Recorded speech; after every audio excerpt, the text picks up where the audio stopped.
Actually, we are not even profitable, or we're just barely broke even. Then we started to think, how can we reach millions of people? And that's where we started doing social in the real sense. Today's guest did something incredible. We are a typical husband-wife Shopify couple, We started doing things in the markets. Markets became pop-ups. Pop-ups became stores.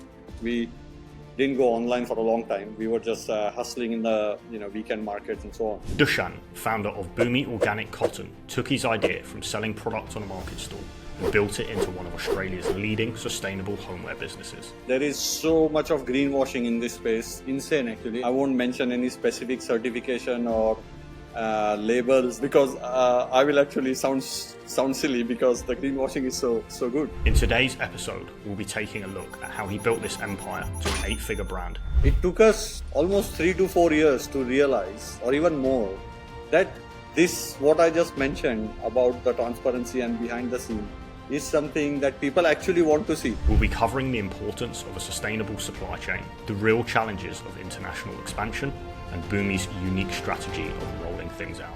Outbound shipping is extremely expensive, and to be quite honest, none of them have really worked in the way we would have liked to. And there's so much more to it too. So you and the team have a very big kind of goal. You're actually delivering on these kind of sustainability and kind of ethical things. Why do you keep kind of doing this? Yeah, I mean, I want to kind of dig into your background and the start of the business, because I know when we were talking off camera, you initially started as a management consultant, right?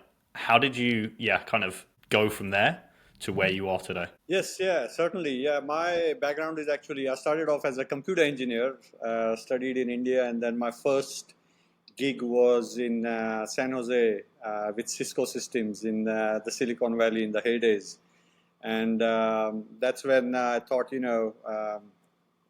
got exposure to the US universities and the education system there, and I thought it was time to do something more in terms of education. So I did my master's at Purdue University in the Midwest, and from there on I landed in New York, and my first job there was as a management consultant with the Big Four. I did some work with E&Y, and then moved to Deloitte. So it was very exciting, and then eventually financial services. So yeah, it was in the strategy and growth operations practice. Lots of travel that like we were discussing, and one of the most exciting things that happened during that time was I was living right next to the first Whole Foods store that opened. If anyone has been to New York recently or has visited the Time Warner Center there is a massive Whole Foods center there, and obviously it was all organic at that time. And I was always wondering, as a management consultant, like, why are these guys charging extra? What does this mean? Why does this cost like twice as much?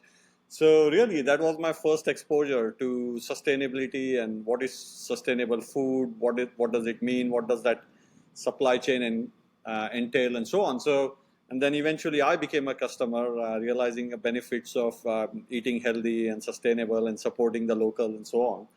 And then, fast forward, I met Vinita, who's my business partner and also my wife in New York. I met her. She was with WHO and UN and doing some real good grassroots work with developing nations in India, Bangladesh, Turkey, and treating conditions of harmful pesticides and toxins and so on. And so that was her background, and obviously we met, we got married, and then one thing led to the other. We moved to Australia, and here we were like seeking that similar lifestyle and seeking the same products and services. And of course, Australia is a very informed, advanced market in terms of eating healthy and living a healthier lifestyle and so on. So most of the categories like the organic food or baby products or baby clothes in organic existed, but we saw a gap in textiles, in bedding. And so then from that, when we moved to Australia, I still retained my financial services job. I was a head of portfolio at ANZ in the institutional business for several years, almost 10 years.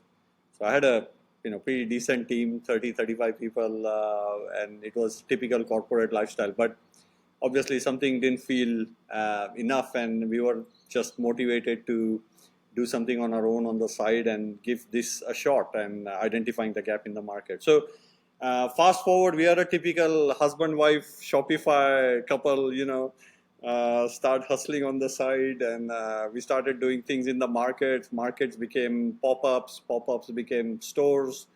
So interestingly, we had usually people go online and then go offline, or choose not to go offline, but we are exactly the reverse. We didn't go online for a long time. We were just hustling in the weekend markets and so on. So around 2018, we really established like a company, and like started to get a little bit serious, get more purchases and in terms of the products, inventory, and so on. And yeah, now 2024, I think we are looking forward to the growth ahead. But that's in a nutshell how we got here from New York to Melbourne, and yeah, very excited.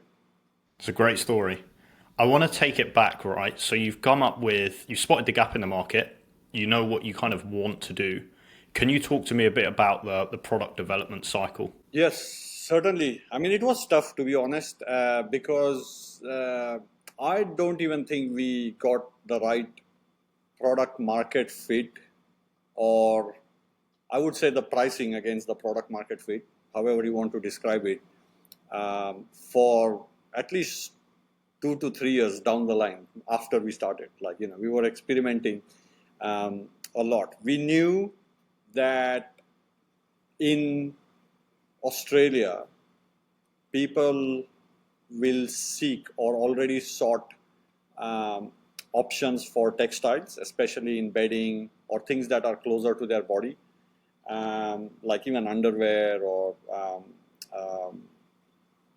towels or things that basically touch your body. There's definitely a gap because we ourselves were looking for it. We had friends who like, and a lot, we asked asked quite a few people, where do they, like-minded people or customers, like where do you guys purchase? And almost every time the answer was from somewhere overseas, and usually from the US or Canada, which again is not sustainable to be shipping 12,000 miles a piece of clothing. And so we recognized that first, and then we had to solve the product side of it. And I think one of the things that especially Vinita was always very, very, very clear and strict about, because she worked on the fields in the at the grassroots level, was the authenticity and the integrity of the supply chain. So because organic can mean anything, natural can mean anything, but is it certified? And even if it is certified, is it legitimately certified? Are there people who are actually doing things properly and on a sustained basis, and is there some checks and balances to it? So I think that part probably was the most difficult. So we recognized there was a gap in terms of what people wanted, but how to source it and then supply it was another challenge. So we didn't take vacation. I mean, whatever vacations I guess we had, we went around. We spoke to farmers, the co-ops, factory owners. That went on for a while, and then we eventually thought, okay, we'll just start with bedding, because that's what people spend like 1/3 of their lives on, sleeping. So that's like a safer product, and we are not like designers or like fashion with a fashion degree or anything, and so we had to also consider that. So we took a lot of help in terms of the design, packaging, and so on from outside. Made a lot of mistakes, but bedding in general, if you can actually source the right fabric, which has the durability and the resilience and of course the functions that you want in different weathers, I think generally it's a pretty safer product to launch. Expensive but safer.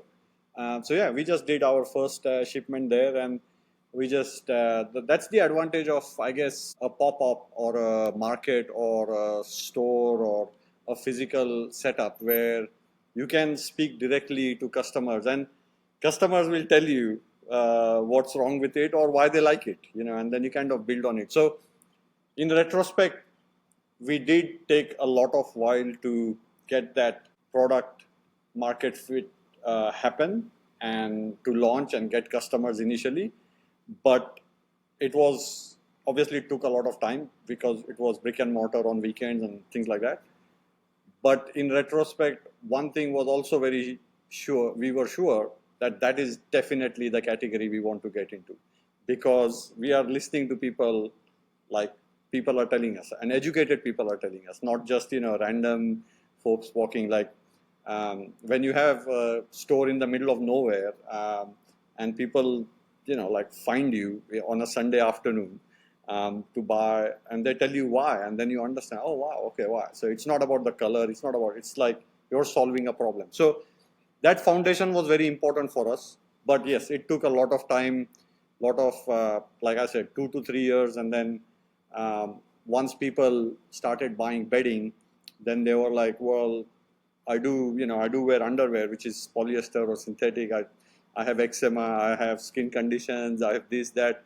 Can you make that? Then we make that. And then it's like, oh, but how do I dry myself? Do you make towels? So then we make towels. But we followed the same sort of sequence of going through a lot of detail with the supply chain. And which is why I think we are never in a hurry, or we are never like hitting any financial goals or milestones. We just want to do the right thing. But now I think we have a solid foundation around like 10 to 12 product categories where we know, like, yeah, how to make these things, who needs it, and why they need it. Okay. I want to talk about the product and category expansion in a bit, but I'd like to start off by talking about the supply chain. So for someone that's kind of new to the space, how do you find these people? So you're going to co-ops, you're going to suppliers. How are you finding them? And then how are you verifying that they have the kind of organic and sustainable credentials that you're looking for? Yes, yeah, great question. Actually, there is so much of greenwashing in this space, insane actually. And obviously, I won't mention any specific certification or labels that um, are very good at greenwashing, because I will actually sound silly because the greenwashing is so good. But essentially, we chose through research the strictest certification for organic textile, and that is Global Organic Textile Standard, which is called GOTS. The abbreviation is GOTS. And it's a pretty comprehensive body based out of Germany, European standards. Germans are very good at this anyways, in setting guidelines and actually enforcing them. I mean, it was a lot of research on what does organic textiles entail. What does this actually mean? Does this only mean you use the manufacturing practices that are sustainable in nature, or does it extend to the actual growing of the material or the cotton or the crop? Because I always like to, when we have so many people come into the stores and all that, and most of them these days don't ask what is organic, but initially people used to be like, so what is organic, right? And it's very hard to explain what is organic, but essentially organic, anything comes from the soil, right? If the soil itself that you grow the crop on is not organic, it doesn't matter what you do afterwards. Like you cannot have, and this is what the classic thing is, like you have, say, like cotton or anything grown in a sustainable way or whatever, in a better way than traditional way, and then you put like natural or organic dyes on it, and then you sell it as organic. Well, you didn't, the cotton, it still has pesticides in it. It may be grown with GMO in it, and it could be all sorts of things that so it doesn't really matter. And that's where, so when we talk about GOTS, I think it takes care of the end-to-end aspect of the supply chain. So right from where the cotton came from, was it organically grown, to the spinning mill that it went to the ginning mill, the ginning factory that it went to, what practices were followed. From then, how was the yarn actually developed? From then, how did it make its way into the dyeing process? Which dyes were used? How was it actually checked? How was it verified? Were there any external lab tests? Were there any independent tests? All those things then extended into the last phase, usually, which is the cut, make, trim, which is kind of, I won't say easy, but the relatively easier part to manage, because a lot of labor is involved during that time, and less of the actual practices of like how you grow, which dyes are used, and so on. But what GOTS does is it ensures there is a strict adherence to the supply chain from end to end. So we chose that, and then obviously till date, even everything, all the cotton that we sell or purchase and then eventually sell and make products of are all certified GOTS. So I think that was a very important thing, and that will remain core to our growth and values. And I think it also shows in the results. And what I mean by that is, yes, you can have certifications and all that, like, but we have customers, a lot of our customers purchase from us because they have skin sensitivities, or they have reactions to like, say, polyester or chemicals in the fabric that they have been wearing. And we are talking severe sensitivities, people who may have gone treatments for cancer and so on, and for, like recovering from that, and their skin is extremely sensitive. And when they use our products, they are fine. When they use anything else, which is claimed as organic or this or that, or, your body will tell you, for a normal person, I don't think that reaction is that amplified. Like, you can't really, you have to use it and appreciate the benefits over time. But for someone who's suffering, they can tell you straight away, right? Because your body will react.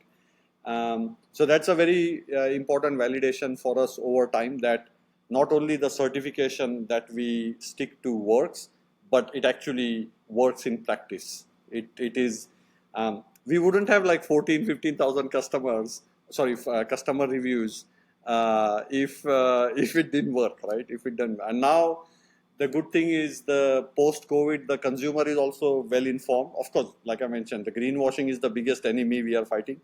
But I think the consumer generally, who are having some sort of an issue or trying to solve a problem, they are actually quite informed. So they have done the research. So that's one. I know this is a long answer to your question, but it's probably the most important part for us, like the educational aspect of this. And what I personally like about GOTS is, it's a public database, right?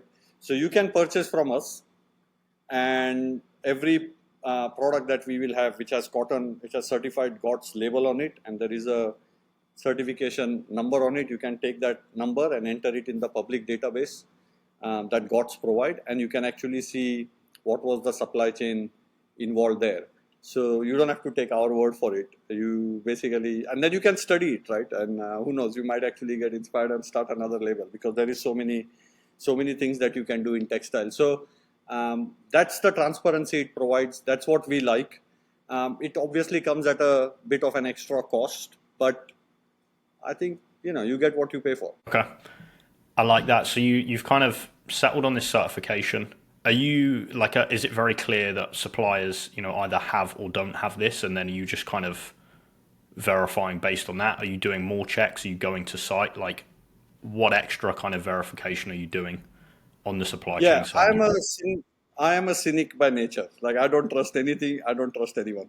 So, and I'm also, I was born and raised in India as well, where I've seen lots of funny things happen. And it happens all around the world. But obviously, I saw the funniest things happen in India. So, growing up. So, I like to always see, and I like to always touch, feel, and then, so my point is, we obviously ask for certifications and all the paperwork and so on, and that's non-negotiable. In fact, I actually think you cannot even import without the GOT certificates and so on. So there is a pretty strict paperwork involved here, like from seed to shelf, from the time we actually make the purchases to actually sell it to anyone. So that part is okay. But I, and along with Vinita and members of our team, we do regular visits, factory visits, farm visits, checks. We go to the mills, we talk to the workers. That's one benefit of originally being from India. Sometimes, I can actually relate to a lot of the dialects, languages, and a lot of our, so along with the GOT certification, there is no compromise about fair trade as well. So GOTS takes care of the organic element of it, and we only work with factories that are fair trade certified. So fair trade certification obviously takes care of the social aspect of it, like are they paid fairly? Is the cotton purchase, or the price is actually set fairly?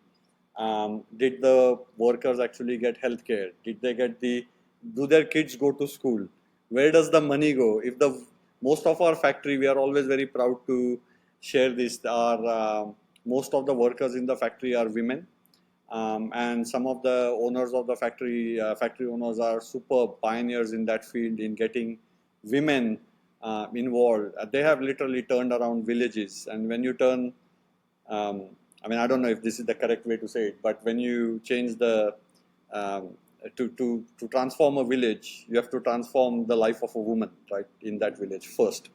And we have seen that happen in front of our own eyes, and it's amazing to support these factory owners and people who are doing that. So we go into the farms, filming, dancing, asking questions. I'll always ask whether you got your bonus or not. If you did, show me on the phone. The good thing about India these days is it's a lot of it is digitized. So a lot of these paychecks go directly to the women in their bank account. So you can just there are all these like social issues of cash, and then the men taking money from women and all that. So all these things are like bypassed by use of technology. So I love it. This is what we do. This is what the purpose of it is. And we love to be part of it. So to summarize the answer, one is certification, which obviously is non-negotiable, and the second is frequent field trips and asking questions. I think we are happy. We have even been to the labs. We do tests. I carry my own toolkit.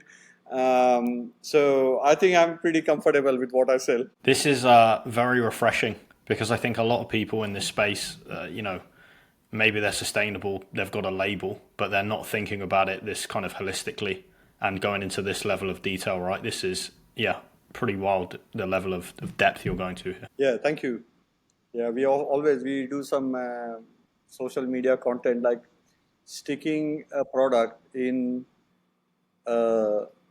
like a sustainable box and shipping it is not being sustainable, because the product itself is like I mean the whole thing is the product, right?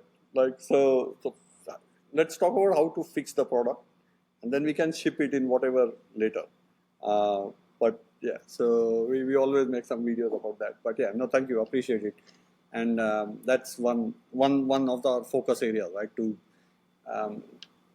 bring this to life. I know this is not a question, but I'll share it anyways, that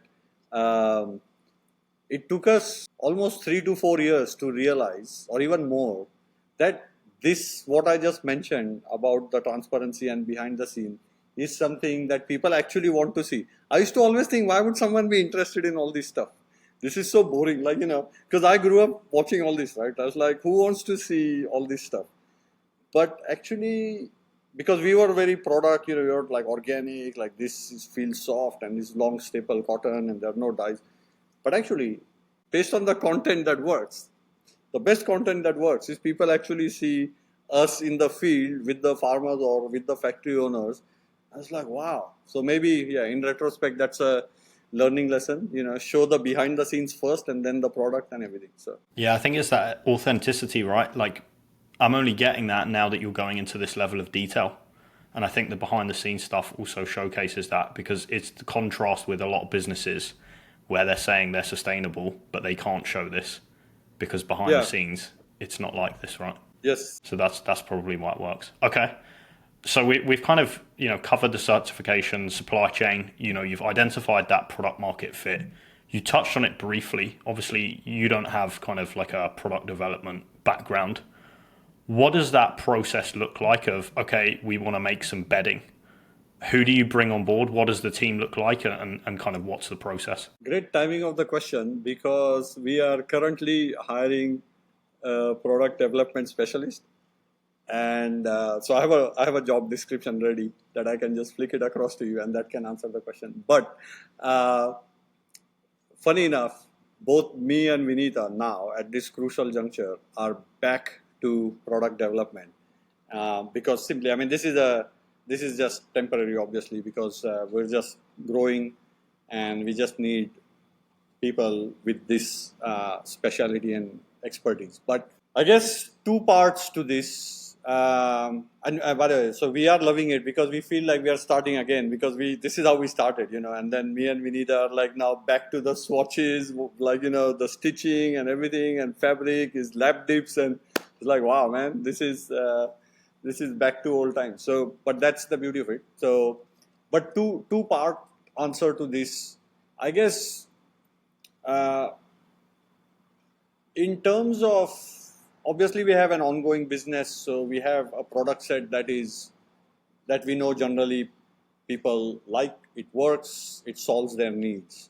And I think that aspect of product development is a lot to do with the quality, timing of execution, sourcing of the fabric, understanding fabrics, and really it's like a good program manager can do a good job of this, because it's a lot about, like, everything is set, you just have to execute. Of course you need to know what the product is and all that, but you're not really developing it. And that's a big part of what we are doing today at the moment. And that's again simply because we have tried a lot, and then we've just learned that, oh, people actually want just that, so why not just first service that and then branch out. But when it comes to new product development, especially apparel, it is extremely difficult. Like making an underwear, you will not believe, is one of the most difficult things to do. Because apparel, it's just everyone's bodies are different, their preferences are different, what they have used in the past is different. So it starts with developing, obviously, a customer persona. Who are you trying to solve the product for? And I'm just talking about apparel. Then choosing the right fabric. So like, this is where the core is, right? Like, fabric seasonality comes into play. We were talking about like expanding in Dubai versus Singapore versus Japan versus Australia. The weather is so different, right? It's extremely, I mean, so you can't have that one product being sold everywhere. It might be the best seller here, but it may not even sell like two pieces in other parts. So then the choice of fabric, understanding the functionality, how it washes, dries, all that comes into picture. Then we move to the actual design element of it, which is the cuts, the stitches, the colors. Maybe there is a range involved. I think to understand, to have a little bit of a concept around that. And these are all high MOQs, right? Like bedding, apparel, like bedding, you don't even make anything less than 2,000 meters in one color. 2,000 meters is 2 kilometers, right? Like, so, like, no one's even touching anything less than 2,000 meters. So you got to really have a good vision of what you're trying to do. So that sometimes you can't get too deep into the technical aspects of fabrics and pattern development and color choices and all that. I think you need to also, a good product manager needs to have a good commercial vision as well, whether this is actually going to sell or not. I think from that point on, then you obviously move into any normal product development life cycle, like get the samples. Here, unfortunately, the concept of MVP doesn't really work. So because the MOQs are so high that a few MVPs can send you broke. So we do need to have a really good vision and commitment to um, developing this range or whatever you're trying to accomplish. But yeah, then it comes to sampling, models, fits. Usually there are 3 or 4 back and forths in that. Then obviously you get into the sourcing of the right fabric. Actually, that would have already happened in parallel, and then the fabric meets the actual, design, and then obviously you go into production and so on. So this process can take easily 6 months um, when you are starting off, or more. 6 months is it's a success story. But yeah, usually this, which is why I think most merchandisers will start like 9 to 12 months ahead of launch, right? And that's what we do as well. So yeah, and then obviously at every step there is QA. So you better have good relationship with your manufacturers, on the ground, tailors, visits. If you are willing to travel, I think probably helps a lot of things. But I think during COVID, everyone learned how to do this remotely. So now we don't have to travel. So we make more mistakes now, and it's actually back to sort of old-fashioned relationship building and testing and so on. So this is pretty full on. I mean, it's at the heart of the business, but it is pretty full on. Yeah, I'll use this podcast as a plug. If anyone is interested in this space after what I've mentioned, please reach out because we are looking. for sure. Okay. In terms of that first product, like this is a very in-depth process, right? So who is teaching you this, or how are you figuring this out as you go? I think for things like bedding, towels, it's relatively easy because there's not much. I think if you get the fabric right and you use it, and I think you are your own sort of feedback loop. I think for apparel it's very difficult because you just don't know how things will go. So who's teaching you? The customers are teaching you, and till date the customer is teaching you. Okay. we So it's just that kind of feedback process is where the Yeah, time spent. Got it. 9 out of Okay. 10 times I have thought that, wow, this color, and this is going to be sellout. Sellout meaning, trust me, this is going to be sellout. This is what absolutely wrong. It's that one color that you never thought of, the customer wants.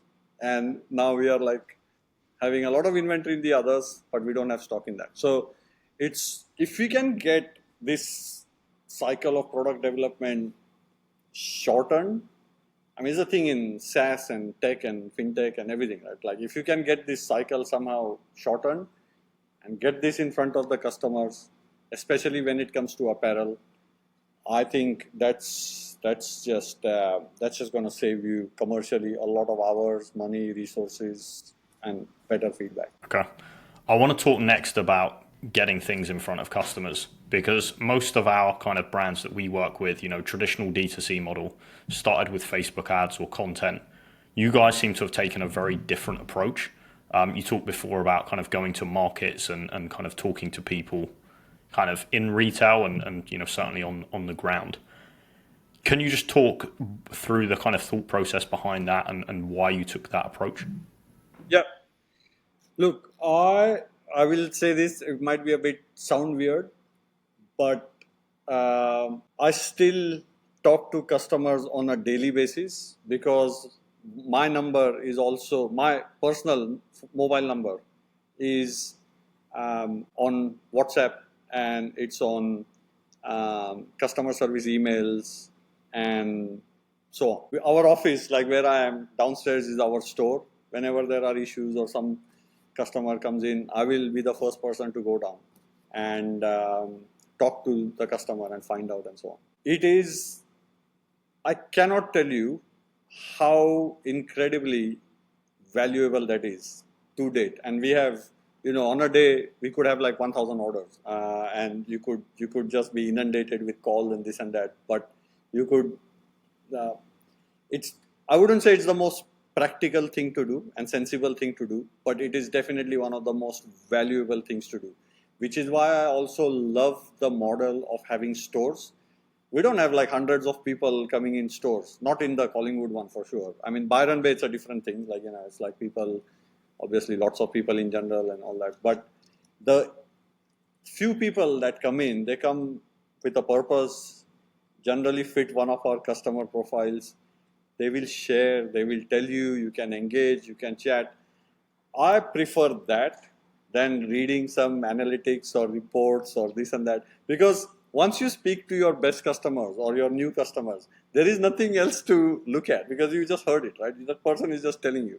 And obviously you have to put your ego aside. You're going to make mistakes. Fortunately for a lot of our customers, it's always like, hey, we love this, can you do more of this? And generally very less of like, oh, we didn't like this or this. But when someone says that, accept it and listen to the why. It's like, why? Like seriously, I've spent like hours on the phone with some of our best customers. And the other thing is, if you can solve for your most difficult customers, and I actually like those difficult customers because they are like so detailed. When I say difficult, they're usually very detail oriented. Right? They need everything just perfect. But if you solve for them, not only you have solved for your most difficult customer, they are the first ones to put a couple of $1,000 there and put a repeat order. They are the ones, because they think that obviously, and we actually obviously action the feedback as well. Those customers are not silly. They're like, we say yes, yes, yes. They are the ones who will be the early adopters. They are the ones who will then advocate for your product. So to answer your question, I think I love the physical element of of our stores and presence, which is why when we are going into departmental stores and things like that overseas, yes, it's commercially nice, but we are definitely going to lose this channel. Online, of course, you can do surveys and this and that. We used to do a lot of it, but we find more value in direct engagement. And I have another rule, not rule, but like it's not like dictatorship in our office culture, but it's one of my preferences is everyone who works in our team spends time on the floor.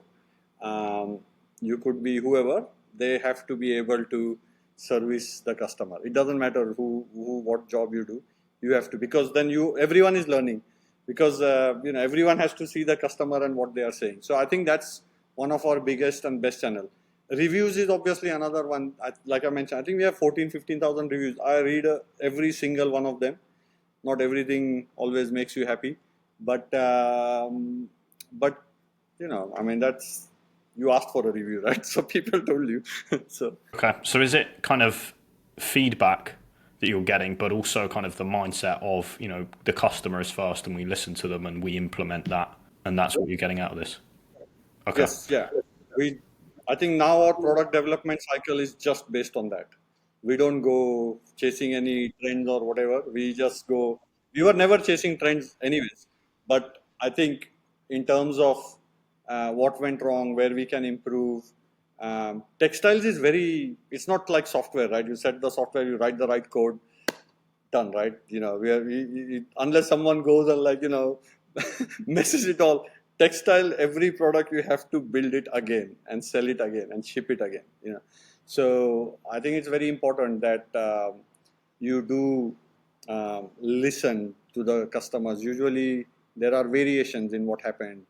No two fabrics can be the same. It just can't be the same. Like, it's not possible. So learning why things. So I think that's very, very important. I mean, we are putting, earlier we used to put, say, tens of thousands of dollars in purchasing. Now it's like well over, in the millions, right? Like you better know what you're doing because you can really stuff up one or two purchase orders, and it's very hard to bounce back from that. For sure. Okay. I now want to talk about marketing and distribution channels. So you started off, in the markets and kind of getting that direct feedback almost as quickly as possible. You've got your own retail stores. You're scaling, internationally. You've got retail relationships with department stores, for example. you've got big online presence. Can you just talk through kind of the evolution of those channels and what your thoughts are on each one? Yeah, I think physical stores was a good start. Definitely not scalable. So it's a good platform to a certain extent.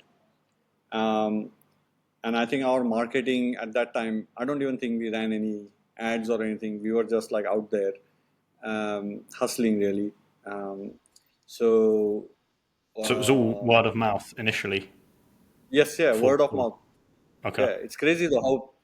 But the thing is, in retrospect, I mean, end of the day, I'm a financial services guy, right? I look at it sometimes.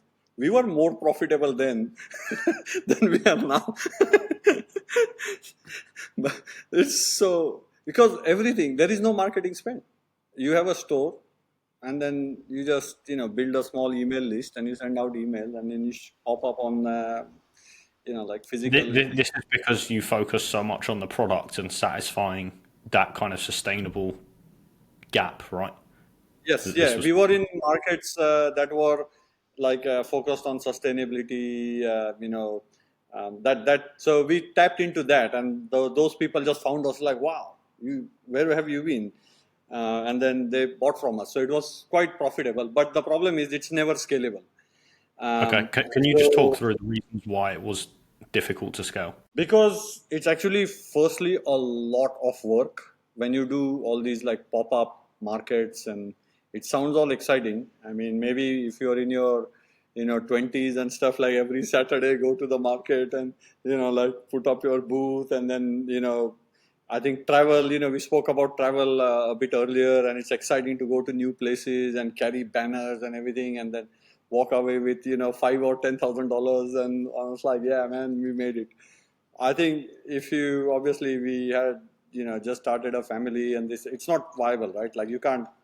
It's just not practical, and most people who have done markets or like trade shows or conferences know how exhausting it is at the end of the day. Like you are dead, finished. Like um, so it's not scalable. And the other aspect of this is like it's definitely not round the clock, right? So it's usually like weekends, so the opportunity to sell is also quite limited. Um, if you're going down obviously a distributor or a wholesale sort of path, then maybe this is the path to continue, because then obviously the scale will be achieved through like departmental stores or stores which have like big footprint. So maybe that's an angle, but we didn't want to. We wanted to retain the customer experience and tell our story ourselves. So then we launched into stores. So we had like 3 stores at one point, but then again, same thing with stores. We learned that there's not much foot traffic, unless you're in like the Westfields or whatever. I don't know, the what's in Dubai or but like unless you are in a very very high traffic area, like and those departmental those stores usually in the big malls, which is actually one of my goals. So hopefully it happens. But that's $1 million outlay, right? Even to have a basic, we are talking like not even like 3 storefront somewhere tucked in the corner, um, I think it's at least $1 million, it's if not more, to just start and operate. Now how many people will have, like small business owners will have $1 million? So, and then of course, if you want to, and with all that, you have just achieved one store in one city. So you're still um, contained to just that one city. Now, to in place like Australia, if you want like 5 of those in the 5 big cities, that's 5 million outlay plus to operate.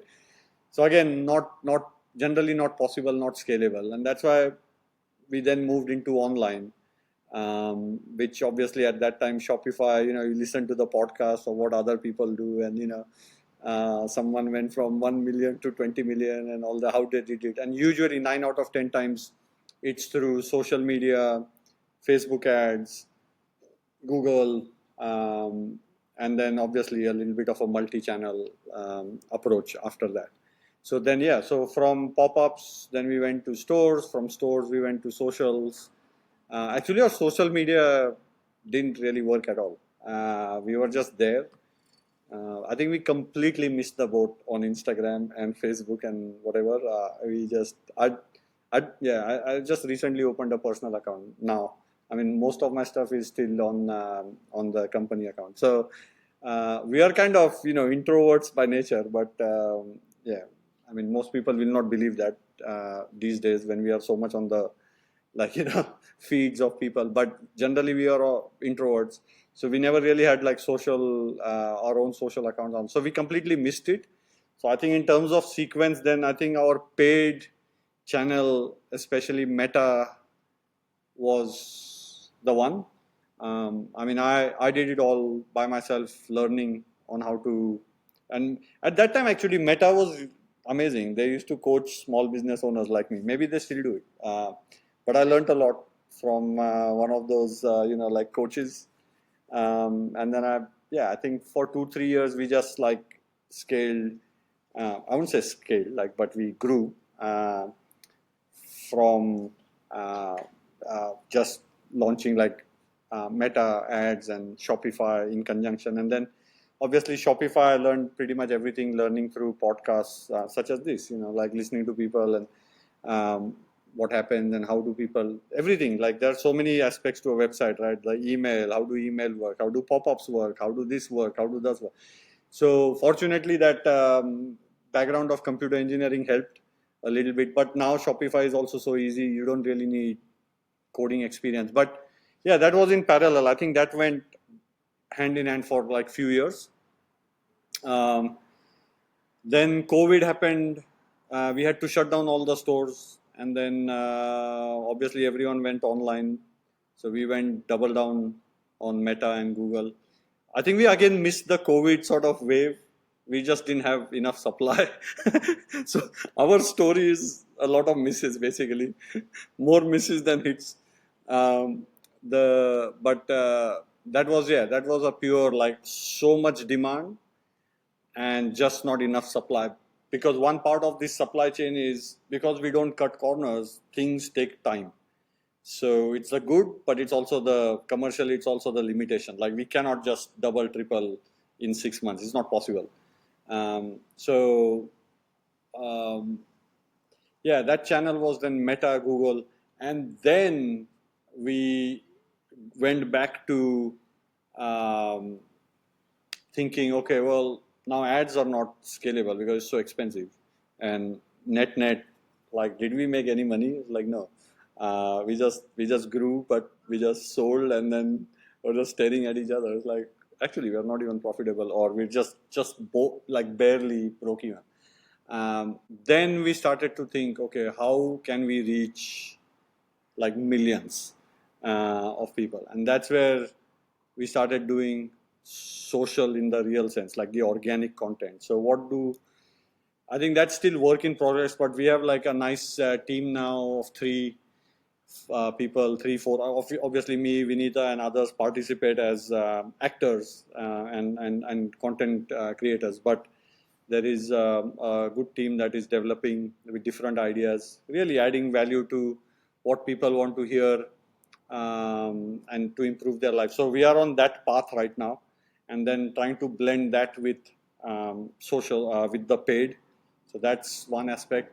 And then the last one now in terms of channels is obviously the expansion overseas. Because even that we tried, um, like expanding overseas on online channels. I think the customer experience is quite ordinary when it comes to returns, exchanges. Plus, you're not a known brand in overseas, so your ads are so expensive. So we thought, okay, so we did all this and then realized, wow, it's just not scalable. So I don't even know when people talk about like growing internationally, sitting in Australia. I don't even know what's going on. Like, I would love to see their balance sheet Yeah. and P&L and see like, does this actually work? Like, 'cause I don't know how this all works, but I'm very skeptical. But with, I mean, what I'm saying is in the context of a small business, right? Obviously, it works for large businesses who have large capitals and large teams and all that.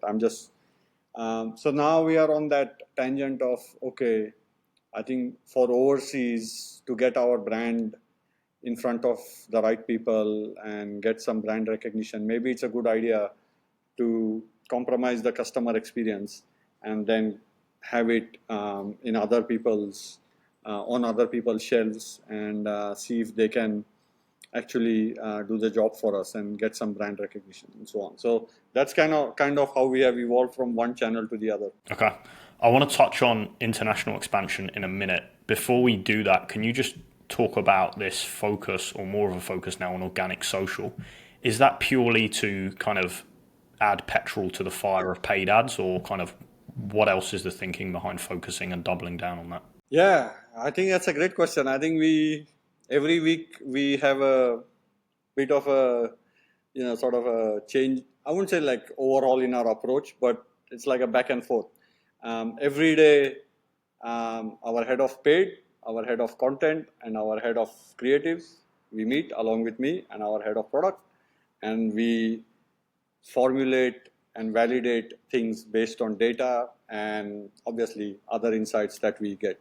And it's actually incredible. Like sometimes the social is winning, the organic social is winning. Sometimes the organic social is not winning and the emails are winning, and sometimes none of them are winning but the paid is winning. And we have very clear frameworks and metrics to assess that. I wouldn't say it's 100% accurate, but it's accurate enough to know where the momentum is. So specifically to organic, I think there are 3 or 4 angles that we generally sort of go back and forth on. One is kind of sheer entertainment. I think we sometimes think life is just too serious, or everyone's just bored of things, and we do some fun stuff. Obviously, that just gets views. I don't think that's generally going to end up having anything material in terms of the funnel. Sometimes we create content just for.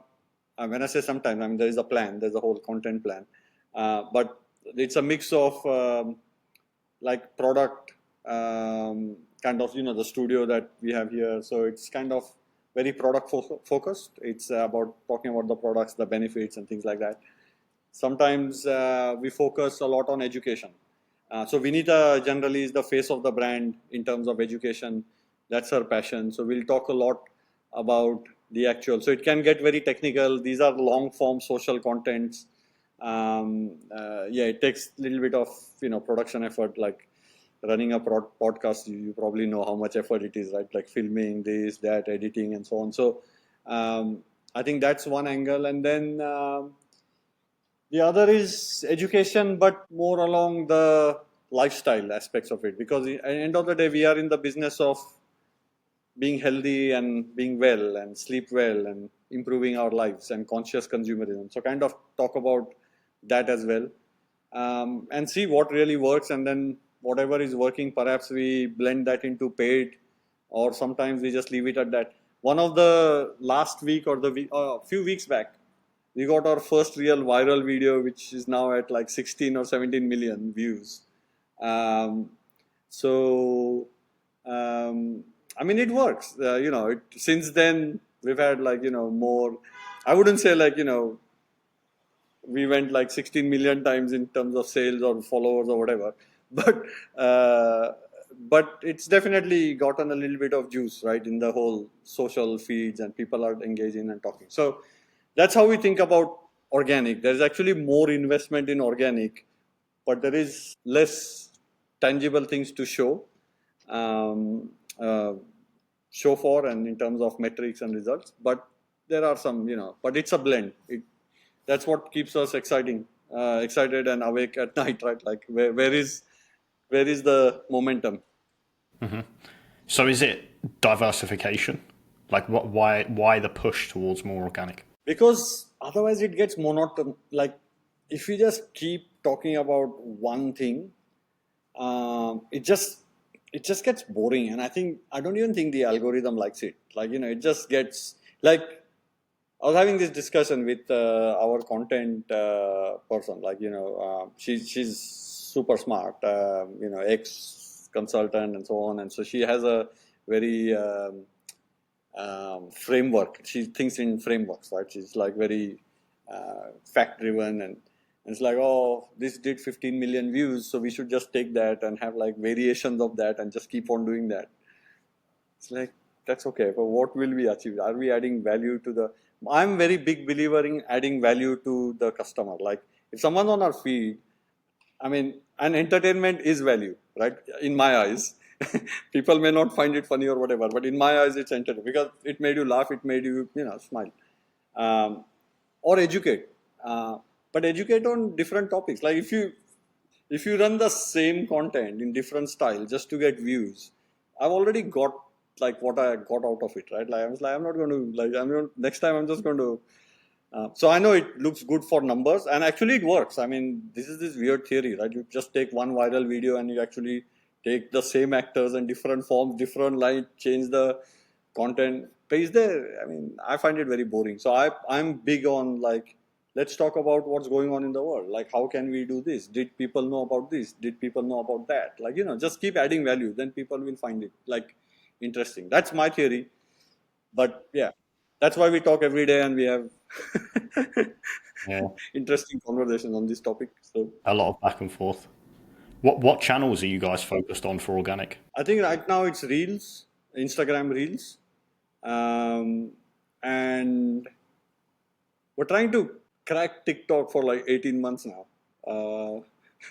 We haven't cracked it, but I think TikTok is obviously where the next generation of our customers will come from. So we have to try. We have to keep trying. Shorts is also another um, channel that we are experimenting. And then the others are just, I think we just like repurpose the same content onto other channels. But I know this is a strategy that a lot of people talk about, just take this and repurpose. I think it's a complete waste of time because it's like nothing is happening, right? So no one's viewing it, no one's commenting on it, and no one's engaging in that thing. So yes, it looks good, ticks the boxes, but nothing is like no one's engaging, right? That's the biggest thing. So I think Reels is something and Facebook. Actually, yeah, Facebook is one of our biggest engagement channel. Like it's insane how many people. It also is a reflection of our customer base, obviously. But Instagram and Facebook and Reels is the biggest one. Okay. And you touched on it there, kind of with your heads of paid, head of organic, and stuff. So I'm assuming the agency versus in-house debate. You're very much on the side of in-house. Could you just talk through your kind of team structure and how you think of hiring in-house versus an agency? Yeah, it's funny you ask that. Obviously, and there is a very interesting answer to this. Like most business owners, have gone through in-house agency, in-house agency, in-house agency, and then they settled on something. We have settled on primarily the in-house model. At this stage in the business, I think in-house is what we need. And it's largely driven by efficiency, content creation, ease of production, ease of sharing, and so on, and models and location and so on. I think it's very very important. Like at this stage, at the volume that we need to produce stuff, that everyone's in house, and the I'm actually very big on the word in house. So when I say in house, I couldn't care if they are on like a freelance model or they are from an agency or they are on Bhumi payroll. I want people to be in house, like literally in house. Because when you come here, you have the creative juices flowing and everything, you do the stuff and you go home. But our head of paid and head of creatives is actually they have chosen to be their own individual consultants. So they are, but we are totally fine because they do more. They are more committed um, to our vision, and their work is just exceptional. So I don't mind that, and I think it's actually very important that there are some folks in the team who actually are working with other customers or clients and have a different view of the world, like and bring a lot of new ideas. So I as much as I would love for everyone to be on payroll or Boomi and this and that, I love the mix, but it's for the content side of things and ease of work and efficiency. I actually do like things a lot more in-house. Otherwise, a lot of it is like on just Slack and stuff, and it's actually too much, right? Like, it's actually painful for me as well. Like, I'm quite hands-on. Like, where I'm going to be checking all these like different channels. Here are the people, and let's just work together. And at a reasonable hour, let's just go home. Okay. And what does the team look like? So team, we are around like 15 of us now. Um, in terms of marketing, we have head of paid, head of creatives, head of content. Content has like a couple of people who help her. Um, the head of creative also has a couple, like one or two people help her at times of need. Head of paid is a pretty, he's ex Google, he's in his own sort of, he's very efficient, so he doesn't need anyone.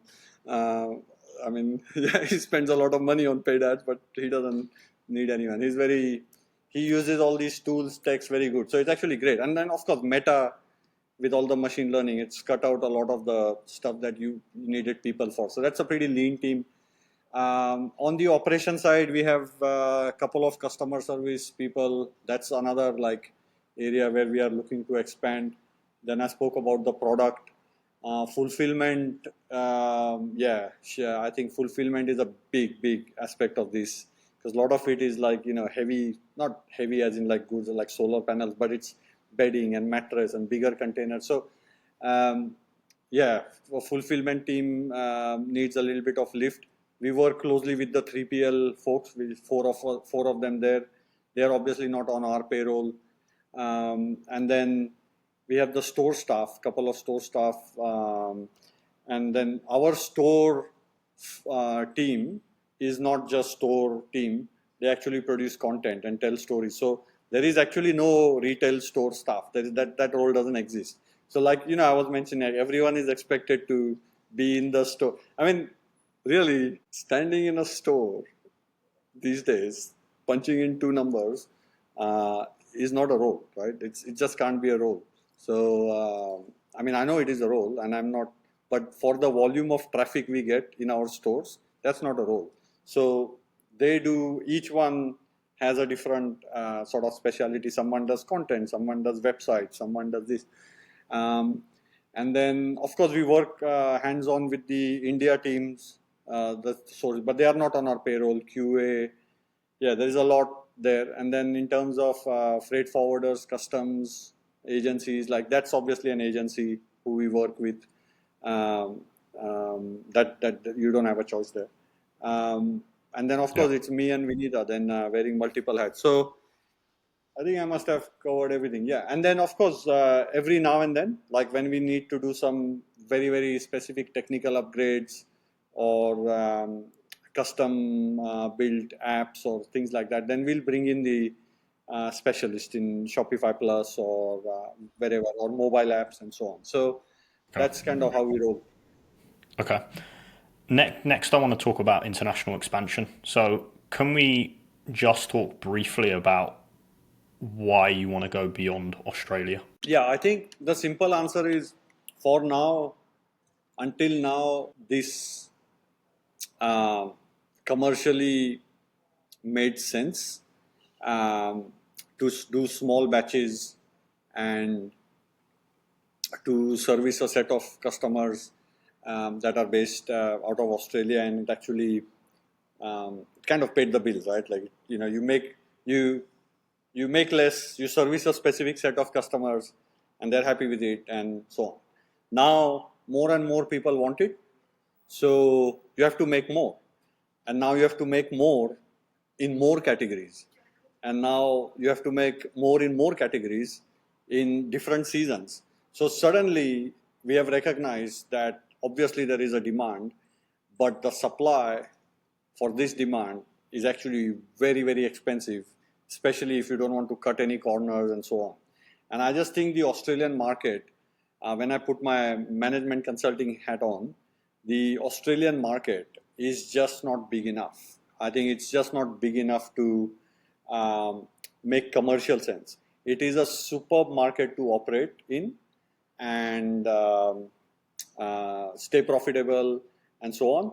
But as soon as you start thinking of growth and real growth, I think it's very, very difficult to um, grow profitably here. So which is why we need to look outside Australia. The other thing is, if you do it online, it is, I mean, obviously, Australia is so far, I mean, I grew up watching Test cricket, I was like, wow, and then now I'm like traveling back and forth to India, and I was like, wow, that is a lot of distance, right? It's like that looked very nice on TV. It's actually quite far. Um, so, which actually means to ship internationally, it's actually quite expensive. Outbound shipping is insane in Australia. Um, so, which means either you eat that cost or you have to build like 3PLs and stuff like that overseas. But building 3PL, that's another next level investment, right?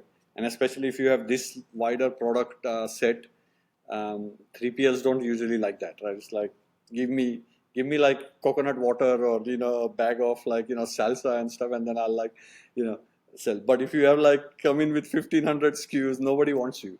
So it's actually quite difficult.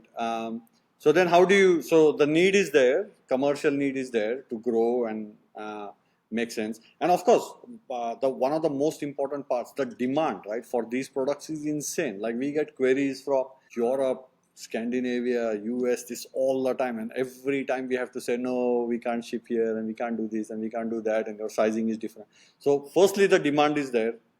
Commercial viability of Australia in terms of growth is a bit limited. Outbound shipping is extremely expensive.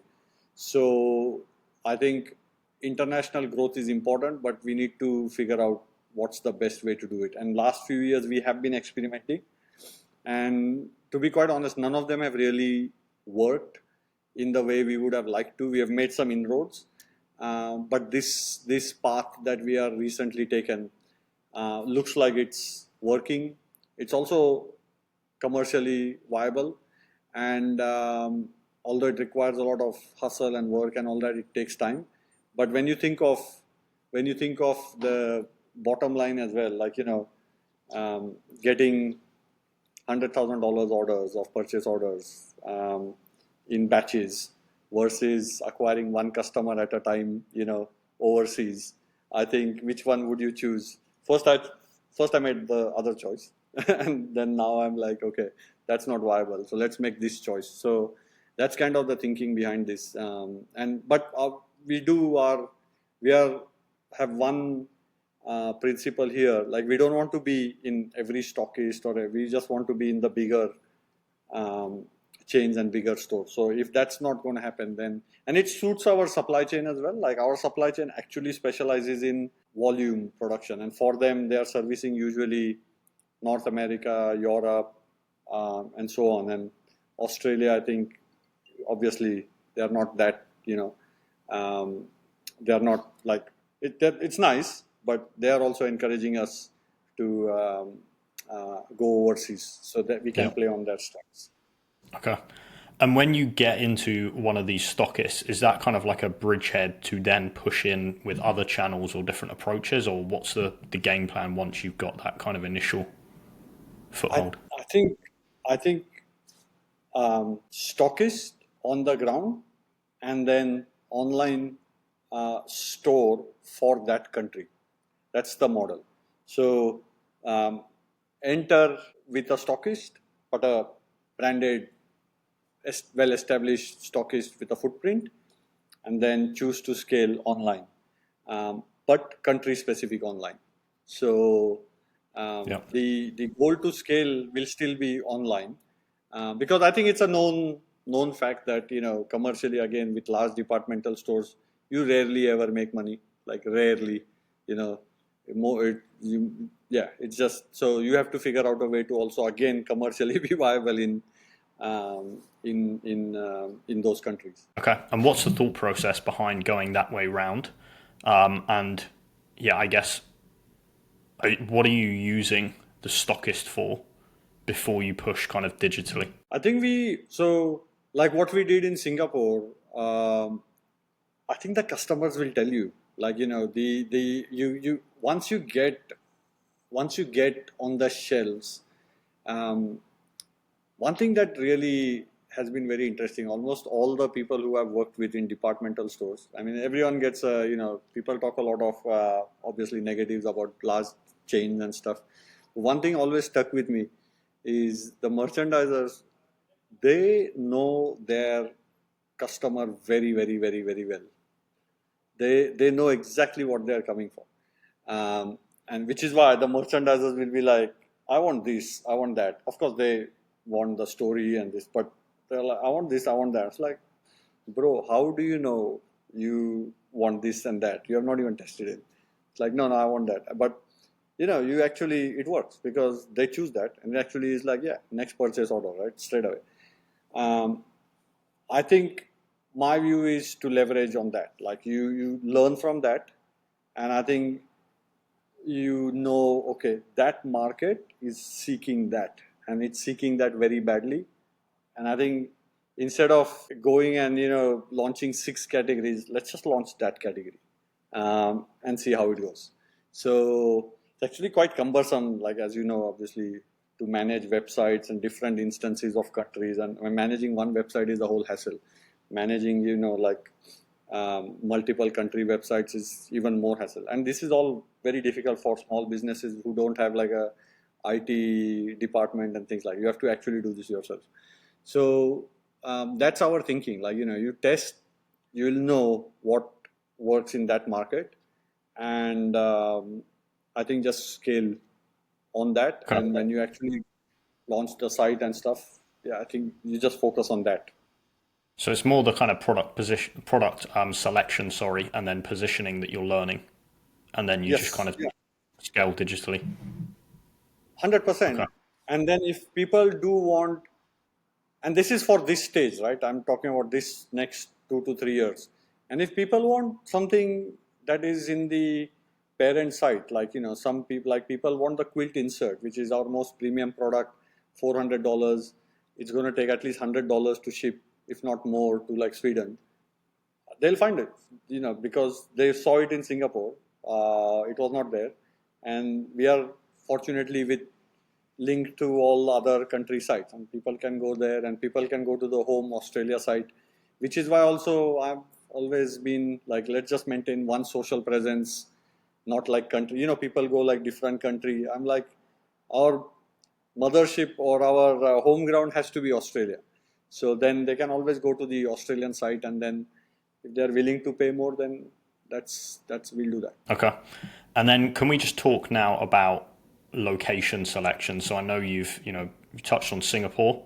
Dubai is also in the works. Germany, you've gone to the UK as well. How do you look at and analyze a new geography? Yeah, I think the natural. This is again learning through a lot of mistakes, or trials. It's never any. It's usually not a mistake, unless you have burnt a lot of money. Then it's a mistake, which also we have done.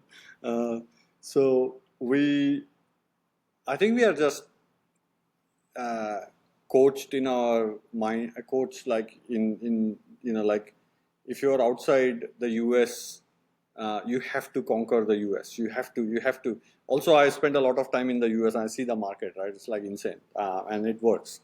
But so naturally, everyone's like, oh, you have to go to the US, and we did. And it's like um, it's so competitive, it's so difficult, it's so far. There's all sorts of things. Whatever it is, whoever has cracked it, great. We didn't.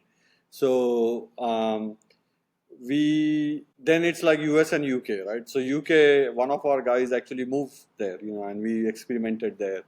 But again, lots of issues with taxes and this, and he's the same guy who's the ex Google, extremely sharp, smart. We hustled a lot, and I think UK is just very difficult market now to operate with the Brexit and the VAT rules and the customs, and it's just so difficult. There's too many frictions, right? Too many things. So we did that mistake, and it's like, okay, well, you know what? Like, this is not worth it. I think we need to rethink our whole strategy. And I think Asia thing came in because Asia generally likes Australian products. It's closer, especially places like Singapore, Hong Kong. We used to always get orders from there anyways. The bedding sizes are very close or same, which also helps. That's one thing, right? US, UK, you have to actually make different bedding sizes, so more capital. So you can, you can again burn like 300, 400K just like that, and with nothing to show for. There's a big risk unless you have a existing customer base. But then Asia is one. I think the Middle East one has been an interesting one. We used to always have people from the Middle East come in who are visiting Australia, Australian Open, and it's like, oh, you guys should be in Dubai. It's like, bro, like, yes, one day. But now I get it. I'm like, yeah, I mean, the kind of people who want us and hopefully follow through, it's insane. I think one Dubai order will, I think we'll be like, have to drop everything and we'll be just doing that. That's the scale there, right? Like, so it actually scares me. But people, I guess, don't have the brands or options in those regions. So it's kind of, to answer again your query, it's like, let's go to US, let's go to UK. Okay, wait a minute. Why don't we go where someone doesn't offer what we offer first, and then decide. The world is massive, right? So I think that's been the massive. This is probably my mistake, right? My learning. So I should have thought about this probably like 12, 18 months before, and started with Asia and Dubai and then approach. But I didn't. But here we are again, like 18 months later. But at least we have ruled out, two things. Ruled out for the future, not like completely ruled out. But that's been the thinking. And we also then met a couple of people who play in these regions, who are specialists in these regions. So none of these have been direct through my outreach or anything. So it's been through people who know people. Okay. What is next internationally? And I guess there's a second part to that is what are you thinking of the US now? I think the first part, we want to get into the large chains, departmental stores of the really, really big ones in the Dubai, UK, Asia, and we want to solidify. We want to understand how that whole cycle works. Obviously, we know how it works on paper, but how it works in action, the cash flow cycle, the delivery cycle, the terms, conditions. I mean, wholesale is a whole different business, right? So it's kind of starting a whole new business. So what's next is getting acquainted and solidifying and delivering on our promises. And then the US doors will open itself. When we pitch to the US, we don't want to go like, hey, can we be the person who will service this? We are like, hey, we are already in Dubai, we are already in UK, we are already in Scandinavia, we are already in Asia. If you don't have us, it's your loss. So here is our card. Okay. I think next I want to talk about the future. So you mentioned before an app. What are you doing there? And yeah, what's the timeline on that? I think so. App we rolled out, which was interesting. So we already rolled out. I think we have done pretty decent proportion of sales on it since we rolled out. I thought we'll do like 8 to 10% of sales on it in proportion to the overall sales, but apparently it's been like 15%. Thinking of app was very, very e-commerce sort of metrics driven, retention, don't spend money on this and that and all that. So, but my thinking, and this is actually thinking of me and Vinita together, we think of ourselves as a wellness hub eventually, a place where people come in and improve their lives, and textiles and sleep is just one aspect of it. And I think, obviously you're not sleeping all day, right? You're like doing other things. So how can we we be part of that life as well? Because a lot of our customers who shop from us are living a certain lifestyle, which is why they like us.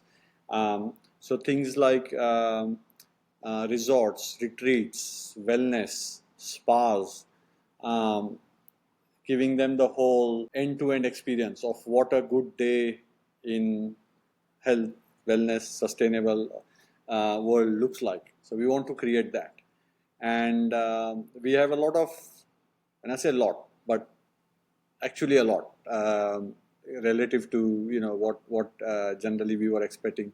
We have a lot of people in this space who are extremely excited about this vision and willing to invest huge sums, which if I had to take those sums, I wouldn't be able to deliver right now. So because I wouldn't know, I have to learn a lot for that. But this is the world we are living in. Like people are craving that health, wellness, luxury, but in nature and sustainability and so on. And people are wanting to. So we want to create that vision. And when I think of, again, like to answer your question, why an app? Like eventually, an app, I think, is something that can be, developed over time and extended to these different categories outside of textiles, outside of apparel. So start building now, because I mean, already if you have like fortunately we have 100,000+ customers that are like, there, who we can reach at any time. Who knows, like you get to 1 million customers across the globe over time. It's in your hand, right? 1 million customers, 500,000 customers, whatever that number is, it doesn't matter. But you have that in your hand, and you have a vision that you want to create. The biggest thing about these sort of things is like you build all this stuff, you build an organic sanctuary, but who's coming there? Like, do you have anyone, or you still have to go, searching for customers? So why not build this hand in hand? So that's our thinking. Like, get those people eventually acquainted with what our vision is, and they could be our first, early adopter. So that's my thinking on the app, beyond the obvious things like retention and and so on. That's also very important. Obviously, it saves a lot of dollars, advertising dollars. So yeah. Okay, so it's almost a push into like the third space. So these kind of locations where people can discover more about kind of health and wellness, and the app is the hub that kind of plugs everything together. 100%. One irony of this app, after speaking, like I started the conversation of building the app 6 months back, and the whole conversation of was around my vision was like, how do we take all the useful stuff in our social feeds, which is educational in nature, and then put it in an app rather than selling products in an app. So right now it's everything but that. But I So think that's why it's worked, right? Because a lot of people I speak to that do apps, it just kind of falls very flat and doesn't lead to much. But because you've taken this kind of flip side approach, that's probably why you've had more success with it. yeah, I do. We do need to build that content, video, educational aspect to it. Still, I think we need to develop that further. But that, yeah, I mean, that's my thinking, and I'm going to steer towards that. Because Yeah. otherwise, yeah, I mean, app, like who needs another channel, right? Like, and by the way, because there is no IT department, I've ended up working on the app, right? So I do all this. So I added like more things to my plate. So it better be for a good reason. Yeah. So I just want to quickly touch on that then. So, on the technical side for the app, have you kind of white labeled an existing app? What's the process and kind of rough cost and timeline? it's expensive, very expensive. Um, I don't want to reveal the exact number because I know these guys have different tiered pricing for different customers and so on. But it is expensive because I think there are two types of apps. One app is just like a mobile version of your web page in an app, and it's clunky, it doesn't open, it's slow, and so on. And then there are the apps which are slick and fast, and so they need to be actually built from ground up. So it's not built just for us, but the tech underneath it is quite solid, and I can see from the experience of the app. I mean, you are free to download, and the mobile is slow. Desktop is obviously going to always be slower. Mobile is slower, but app is like snappy, right? Like it is like, wow, in less than a minute you're click click click and out. So it is built on good tech, which is why it's expensive. Um, but it needs to. I think it, I was sharing, there needs to be a little bit more of a vision of why you want the app, because still I'll be first to admit it's not like a hands down wow we built the app and what a success story it is, right? It's another channel.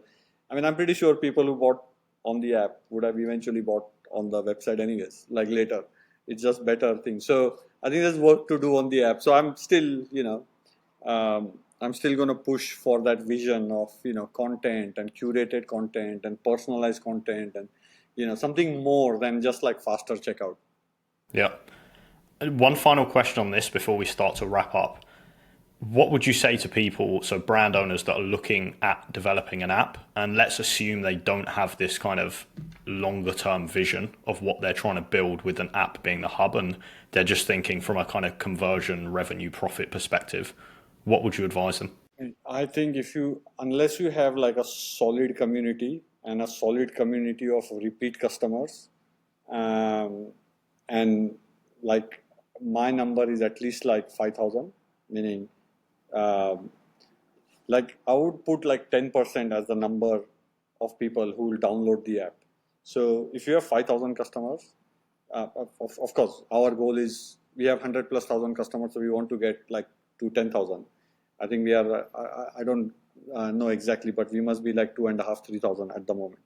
But I think unless you have a substantial mass of customers that you think is substantial enough, and take 10% of it, and if that 10% is going to justify, and when I say justify, meaning, okay, so what does justify mean?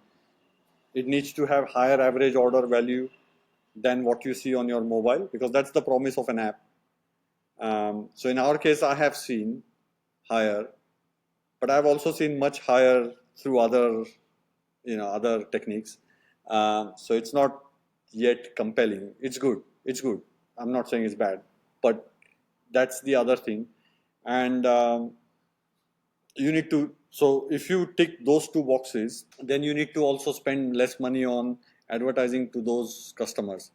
Uh, but again, as you know, it all comes down to scale. Like, how do you advertise less to less than 1,000 customers on Meta? Because it's not possible, right? Like, so again, what I'm saying is you would have ended up advertising to those same people anyways, and so I think those three things are very important. But the third one is very tricky to measure if you don't have lots of people as customers. Okay. Final question then is on mission. So you and the team have a very big kind of goal.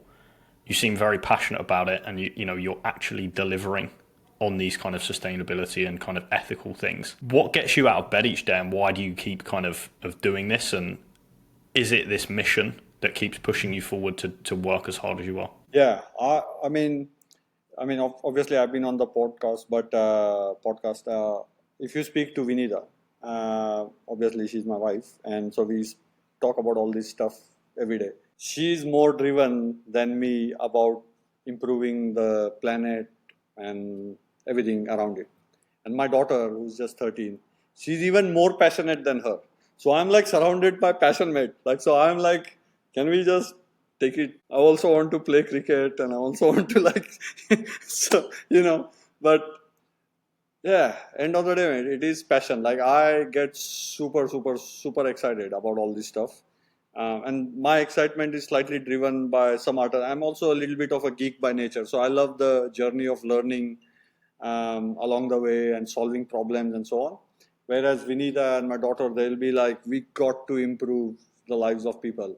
Then our team, who's seen the farms and the factories and people who we work with, like, yeah, we got to do this, and then we see our customers every day and they suffer and they come to us and like, so it's so exciting. So there is no, at this stage, at least in the life, there is nothing more exciting than making this work.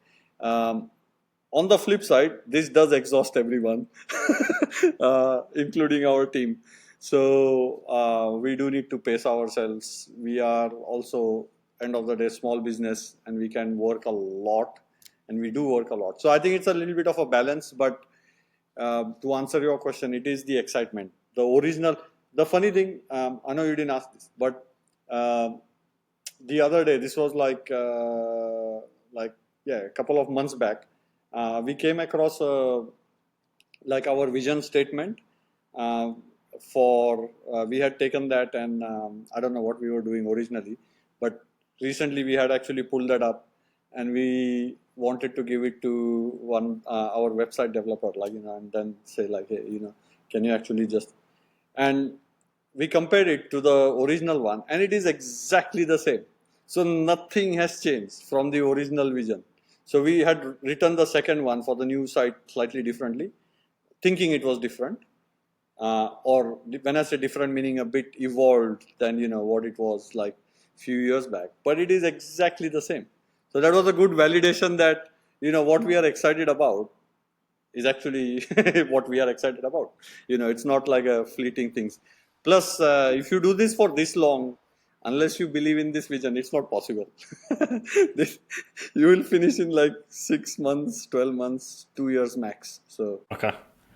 I like that, and I think I'm going to butcher this, right? But if you heard of Ikigai, it's like the concentric circles of like passion, interest, skill set, and that's where you should kind of work at. And it feels like you're at that kind of stage, and you guys are working towards that mission. yes, yeah, I would say so right now, at least for now. Well, look, Dushyant, I really appreciate you coming on. Yeah, it's been an amazing kind of podcast episode. I really appreciate you going into all that depth on the kind of sustainable side and what you guys are trying to build. Final two questions. First one is, if people want to kind of get in contact or kind of follow the journey, where should they do that? I think best is the website bhumi.com.au, bhumi.com.au. Instagram, we are quite active there. My email is sales@bhumi.com.au, so you can just, I still don't have a personal email, which is weird, but anyways. That's So crazy. sales@bhumi.com. You can email me. I check every email, and then my mobile number, like I said, it's on WhatsApp with Boomi, so you can, just text me whatever. But yeah, I think we are there. We try and respond to everyone, but it's exciting. So if someone's reaching out to us, we generally will reach out and share whatever whatever is required. So yeah, thank you. Dushyant, thank you again for coming on. It's been a pleasure. Likewise, thank you for inviting me, and all the best. Thank you.